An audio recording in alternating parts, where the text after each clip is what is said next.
Welcome back. You're watching a special hour of The Full View on SABC News today. We've dedicated much of this hour to coverage of President Cyril Ramaphosa's working visit to the United States. The president is currently in a meeting with members of his cabinet who've travelled along with him. Among them is International Relations Minister Ronald Lamola, the Agriculture Minister John Steenhuisen also in the room, as is Trade Minister Parks Tau and Minister in the Presidency Khumbudzo Ntshavheni. Let's get the view now of what's likely to happen when President Ramaphosa meets with Donald Trump, the US president, about 24 hours from now. Bring in international relations analyst Dr. Charles Sinkala. Dr. Sinkala, good to have you on SABC News. So we're waiting to see what will come out possibly of that briefing between the president and his cabinet tonight as they cross their T's and dot the I's. What do you make, though, of the focus on trade rather than geopolitics as the headline issue? What does that tell us about South Africa's strategic thinking before this meeting?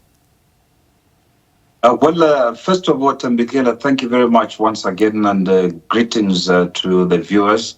It is quite significant in the sense that, there must have been so much tension in terms of speculations and misinformation, disinformation, and all those type of things that has been anticipated. But I think the two heads of states and government, meeting will actually iron out that and say exactly what is happening. And I think the confidence in terms of the bilateral and multilateral relationships between the two countries cannot be severed, because United States of America benefits from South Africa, as equally South Africa benefits from trade and investment through the United States, especially the AGOA platform. And given that the United States ultimately spends more on South African goods and products than we do on theirs, what sort of deal would the South African delegation have to put on the table for Donald Trump? Because ultimately he's made it clear his focus is about getting the dollar in the pocket, putting back dollars in the pockets of Americans. Of course, Thembekile, it has always been America first. South Africa also will say it is South Africa first. So now it will be now up to the two heads of states and government to make sure that they mitigate and balance the shift in terms of trade and investment. Yes, the United States of America wants a share, a larger share. South Africa wants an equal share as well. So both two countries cannot live minus each other. So there will be a compromise in terms of working together. Yes, we can fall back as last year when President Cyril Ramaphosa visited the former president of the United States of America, which the meeting was viewed not to be, a good meeting, especially the stance in terms of the relations between Israel and Palestine, and the stance South Africa has taken, that the United States has taken something differently. But, foreign policies and trade takes precedence in terms of harmonizing the situation between the two countries. But Donald Trump has proven himself rather an unpredictable negotiations partner. You talk about, for example, geopolitical issues. We've seen his changed stance, for example, on the issue of Iran. He pulled out in his first term out of the nuclear agreement. Now we're seeing conversations being had moving back in that direction. He scolded Zelensky, some would even say embarrassed him a few months ago. But just last night, after his call with Putin in attempts to bring about peace in Ukraine, he said while Zelensky is difficult to deal with, he believes he's a strong man who also wants peace. So he's not averse to changing his mind or having his mind changed. Yeah, talking about changing the mind, Thembekile, is subjective at the same time as objective. People change minds as a result of other parties changing their position in terms of an agreement. And I think as a united world would like to consider other factors and elements that many countries, although they are sovereign countries, they are dependent on other countries. And the compromise at some stage has to take precedence and the individualistic type of position as a nation.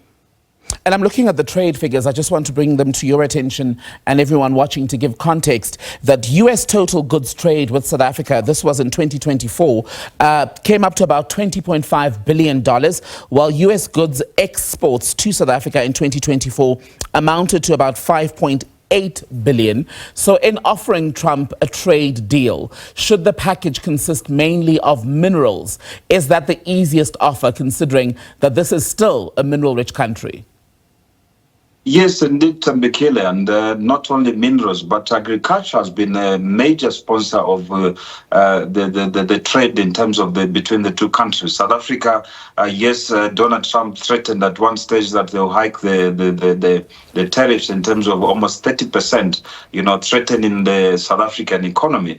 But there's a lot of trade that are done among the two countries, and I think the deficit among the trade between the United States of America and South Africa, one cannot look at it into that level, as the comparison of the GDP of the two countries are completely different. Yes, South Africa might be a big brother to the African continent, but America is a strong economy. And speaking of the people who we're likely to see, there's been some reporting suggesting that another billionaire, who's also an Afrikaner, who also owns land in South Africa, Johan Roupert, we're told, according to some reports, that he in fact facilitated the very first contact between Presidents Ramaphosa and Trump, and that he might very well be in the US already and might be part of the team from South Africa that is at the White House tomorrow. How much of a difference do you think his presence will make, both in terms of the posture and conduct, the tone of the meeting, and indeed what is agreed, especially when you consider that he is still heavily invested in South Africa and is living safely despite these claims of a white Afrikaner genocide? He's still trading and is one of the richest men in the country. Well, I think that is significant. Once we combine politicians with the business mindsets and the business people, we've seen already Donald Trump from his second term, he has demonstrated that inviting businesses' mindsets, and especially Elon Musk, who's been in meetings while he's discussing business, it's nothing different from inviting business houses who are in South Africa, who's got interest at stake. Should they be a deficit or any disturbance in terms of trade among the two countries, I think that would be significant, that the two heads of states speak with the businesses people who are affected, in terms of addressing these issues and compromise to some extent, so that they can look at these factors in first hand. And I think it is something that is important, that can be encouraged, that not only Johan Roupert, who has gone to visit or he organized the meeting, whichever the case, that I cannot confirm, I don't have the facts at the moment, but we support the issue that business houses and others who have accompanied President Cyril Ramaphosa, including Commerce Minister and other ministers, are going there to, put up the point that we really need each other in terms of dealing with the United States of America and Africa at large. Charles Sinkala, Dr. Charles Sinkala, good to talk to you this evening.